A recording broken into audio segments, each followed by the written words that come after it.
శ్రీరామనవమి శుభాకాంక్షలు.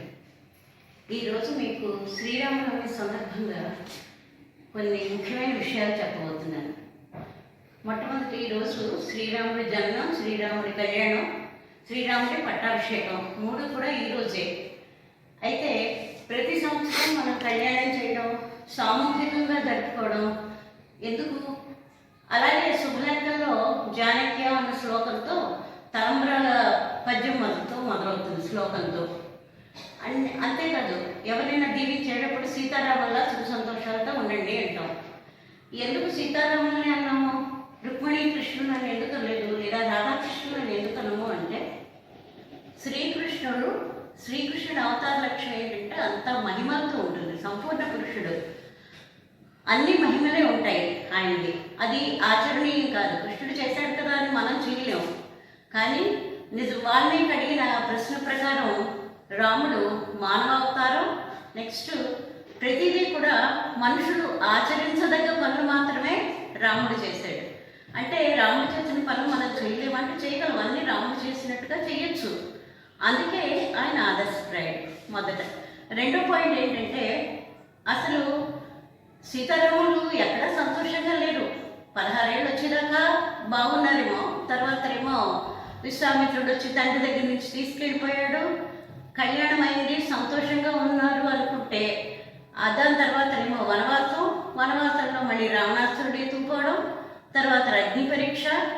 ఉత్తర రామాయణంలో అయితే సీతని వనవాసానికి పంపాడు.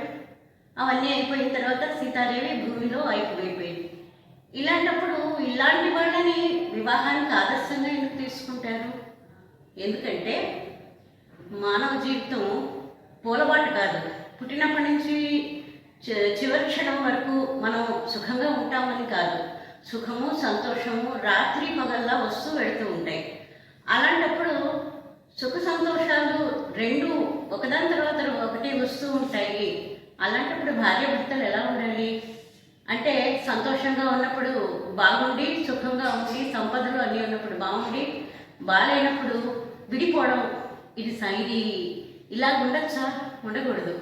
అందుకే ప్రత్యేకంగా ఏం చెప్తానంటే, రాముడు లాంటి పుణ్యపురుషుడు, ఆదర్శ పురుషుడు ఉన్నప్పుడు భార్య ఎప్పుడు కూడా సీతాదేవిలాగే ఉండాలి. అదే రావణాసురుడు అనుకోండి, రావణాసురుడు లాంటి చెడ్డవాడు ఉన్నప్పుడు అతని భార్య మండోదరిలా ఉండాలి. అంటే మండోదరిలా భర్తకి నీతి చెప్పాలి, సరి అయిన సలహా ఇవ్వాలి. ఇద్దరు పతివ్రతలే, కానీ చెడ్డ భర్తతో ఆవిడ ఎలా ఉందో మంచి భర్తతో సీతాదేవి అలా ఉంది. అయితే సీతారాముల కళ్యాణం అయిన తర్వాత ఎంతో సంతోషంగా సీతారాములు ఉన్నారు. ఇంకా పట్టాభిషేకం కూడా చెయ్యాలి అనుకుంటున్నప్పుడు వనవాసానికి వెళ్ళవలసి వచ్చింది. వనవాసానికి వెళ్తానంటే సీతాదేవి నేనెందుకు మీతో రావాలి అన్నట్టుగా లేదు. రాముడే వద్దని చెప్పాడు. నువ్వు వద్దమ్మా, వద్దు సీత, నీకు వనవాసం అక్కర్లేదు, నా తండ్రి నన్ను వెళ్ళమన్నాడు కానీ నిన్ను వెళ్ళమలేదు అన్నాడు. అలాగే మిగతా వాళ్ళందరూ కూడా అమ్మ నువ్వు వెళ్ళవలసిన పని లేదని చెప్పారు. పైగా నీ తండ్రి జనకుడి దగ్గరికి వెళ్ళి సుఖంగా ఉండమని చెప్పారు. అయినా సీతాదేవి వెళ్ళలేదు. ఆవిడ ఏమందంటే, నా భర్తకు నేను నీడలాంటి దాన్ని, అందుకని మనిషిని వదిలి నీడ ఉంటుందా ఎక్కడైనా? ఆయన అడవుల్లో ఉంటే అడవే నాకు రాజమందిరం, ఆయన కందమూల ఫలాలు తింటూ ఉంటే అదే నాకు పంచభక్ష మహోత్సవాలు అంటూ రాముడి వెనకే సీత వెళ్ళింది. అలాంటి వనవాసం సమయంలో కూడా సీతాదేవి ఎంతో సంతోషంగా ఉంది. ఆ ఉన్న పర్ణశాలనే స్వర్గంగా చేసుకుని ఎంతో సంతోషంగా భర్తతో అన్యోన్యంగా ఉంది. కానీ అక్కడితో అయిపోదు కదా. సంతోషంగా ఉంటే జీవితం అయిపోతుందా? మళ్ళీ ఏదో కష్టం. రావణాసురుడు వచ్చాడు, ఎత్తుకెళ్ళిపోయాడు. ఆ రావణాసురుడి దగ్గర ఉన్న నాళ్ళు అతని మాటలు భరించలేక తన నుంచి ఎప్పుడు విడిపడతామా, ఎప్పుడు రాముడు వచ్చి తీసుకెళ్తాడా అని అనుక్షణం ఏడుస్తూ రాముడిని తలుచుకుంటూ బాధపడుతూనే ఉంది. ఆఖరికి రాముడు వచ్చి అందరినీ జయించి రావణాసురుడిని సంహారం చేసి సీతాదేవిని బయటికి రమ్మని తీసుకొచ్చిన తర్వాత కూడా అక్కడ మళ్ళీ అగ్ని పరీక్ష. ఎందుకంటే ఆ సమయంలో లోకం అలా ఉంది. రాముడు కాబోయే రాజు.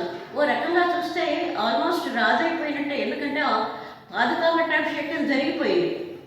అందువల్ల ఆయన ఏం చెప్పంటే, ఆయనకు తెలుసు సీత అగ్నిపునీత, ఆవిడేమవుదని తెలుసు, కానీ లోకానికి తెలవాలి, అక్కడున్న వానరులకు తెలవాలి, అక్కడున్న రాక్షసులకు తెలవాలి. అందుకే అగ్ని పరీక్ష చేయించాడు. పైకి మనకి కనిపించే సన్నివేశం ఇది. కానీ మరొక కథనం ప్రకారం ఏంటంటే, రాముడు దాచినది, రాముడు ముందుగానే వనవాసానికి వెళ్ళిన తర్వాత సీతాదేవిని అగ్నిలోకి పంపించి వేదవతి, రావణాసురుని చంపడానికి కారణమయ్యే వేదవతిని అగ్నిలోంచి బయటికి తెప్పించుకుని తనతో ఉంచాడు. అలాగే చివరిలో కూడా అగ్నిలోంచి బయటకు వచ్చింది తన సొంత భార్య సీత. అది ఒక కథనం. ఏది ఏమైనా అగ్ని పరీక్ష తప్పు కాదు, దాని అవసరమైంది. రాముడికి తెలుసు ఆవిడకి ఏమవుతుంది. ఇదంతా కూడా అయిపోయిన తర్వాత ఒక చాకలన్న మాటలు, అదేంటంటే గూఢచారులు వచ్చి, రాముడు సీతాదేవితో ఉన్న టైంలో గూఢచారులు వచ్చి చెప్తారు, స్వామి ఇప్పుడు ప్రత్యేకమైన సమావేశం ఉంది రమ్మని చెప్తారు. అర్ధరాత్రి 11, 12 అయి ఉండొచ్చు, 1వ జాము 2వ జాము అని చెప్తారు. ఆ సమయంలో రాముడు సీతాదేవితో ఇప్పుడే వస్తాను, ఆ సమావేశం ఓగానే అని చెప్పి వెళ్తాడు. ఆ సమావేశంలో వింటాడు. అందరూ ఎంతో బాగా మెచ్చుకుంటున్నారు, కానీ ఒక్క చాకలి తాగి వచ్చి భార్యను తిడుతూ, ఆ సమయంలో రాముడు సీతాదేవిని, రావణాసురుడి దగ్గర ఉన్న సీతాదేవిని తెచ్చుకుని ఏడుదానికి నేనైనా పిచ్చి రాముడినా అంటాడు. ఆ మాటగా విన్న తర్వాత నుంచి రాముడి మనసు ఎంతో ఆందోళన చెందింది. జనంలో ఎవరో ఒకళ్ళు ఇలాగా అనుకుంటున్నారు అంటే ఆయన చాలా బాధపడ్డాడు. అదే ఆలోచిస్తూ ఇంటికి వచ్చాడు. మందిరంలోకి వచ్చినప్పుడు కూడా సీతాదేవితో సంతోషంగా కనబడకపోతే సీతాదేవికి అనుమానం వస్తుంది. ఎందుకు, ఏమైంది మంత్రిమండలి సమావేశంలో, అంటే గూఢచారుల సమావేశంలో ఏం జరిగింది అంటే చెప్పడు రాముడు. అప్పుడు సీత కూడా ఒక యువరాణి, తర్వాత మహారాణి, ఆవిడ జనకుడి కూతురు. అందువల్ల ఆవిడకి రాజధర్మాలు, రాజనీతి అన్నీ తెలుసున్నావిడే. అందుకే ఆవిడ వెళ్ళి గూఢచారులను అడిగి తెలుసుకుంది. జరిగిన విషయం అర్థమైంది, భర్త పడుతున్న ఆవేదన ఏమిటో కూడా తెలిసింది. అందుకే ఇంకా ఆ మాట చెప్పకుండా, నన్ను ఒకసారి వనవాసం తీసుకెళ్ళరా అంటే వనాలకు తీసుకెళ్ళరా, ఇంతకుముందు మనం చూసిన వనాలు అవి నాకు మళ్ళీ చూడాలని అని చెప్పి ఆ కోరిక వంకతో వెళ్ళింది. అసలు నిజానికి ఆవిడ ఆ కోరిక కోరడం కావాలనే కోరింది.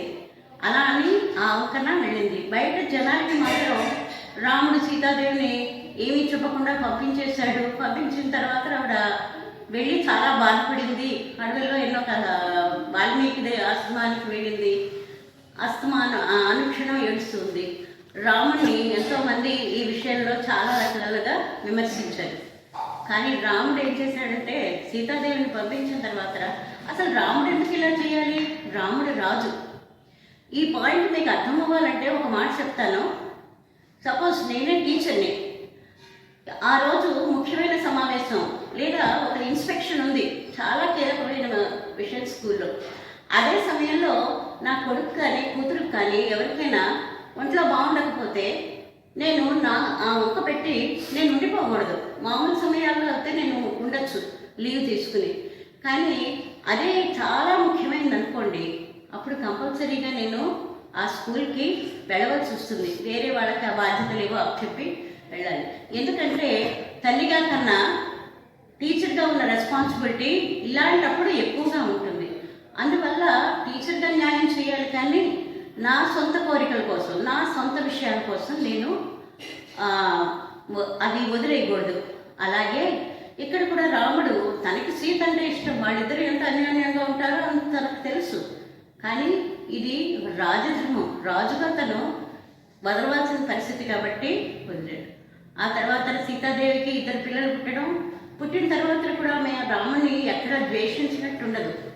ఆ తర్వాత ఆమె ఇంకా తన అవతార సమాప్తి అయిపోయింది. రాముడితో కాపురం చేయడం, పిల్లల్ని కనడం, వాళ్ళు పెద్దవాళ్ళయ్యి పైగా యోధులు అయ్యారు. ఎందుకంటే అశ్వాన్ని పట్టుకుని రాముని ఎదిరించగలిగే శక్తిలోకి వచ్చారు. అందువల్ల ఆ పిల్లలిద్దరిని రాముడికి అప్పచెప్పేసి ఆమె తన తల్లి గుడిలోకి వెళ్ళిపోయింది.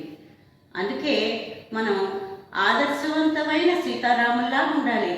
కష్టము సుఖము భార్యాభర్తలు కలిసి పంచుకోవాలి. ఈ విషయం తెలియడం కోసమే ప్రతి సంవత్సరం సీతారామ కళ్యాణం చేస్తూ అక్కడ పురాణ పఠనం చేసినప్పుడు చదివినప్పుడు ఇవన్నీ మనం తెలుసుకోవాలి. నేటి తరం ఇవన్నీ వదిలేసి ఇవన్నీ మర్చిపోయి మన సంస్కృతి సాంప్రదాయాలు అన్నీ వదిలేసి చిన్న చిన్న కారణాలతో ఆధిపత్య పోరాటంలోనూ భార్యాభర్తలు విడిపోతున్నారు. ఇలాంటి సంఘటనలు జరగకూడదనే మనం మరీ కళ్యాణం చేసుకోవడం, సీతారామ కళ్యాణం చూడడం, ఆ తర్వాత మన జీవితాన్ని బాగు చేసుకోవడం. ఆ రామాయణం భారతం భాగవతం వినడం వల్ల మనకి ఏమొస్తుందంటే నిజమైన అవగాహన, నిజమైన పర్సనాలిటీ డెవలప్మెంట్ రావాలి. అందరూ సీతారాముల రక్షణలో ఉండాలని కోరుతూ నమస్కారం.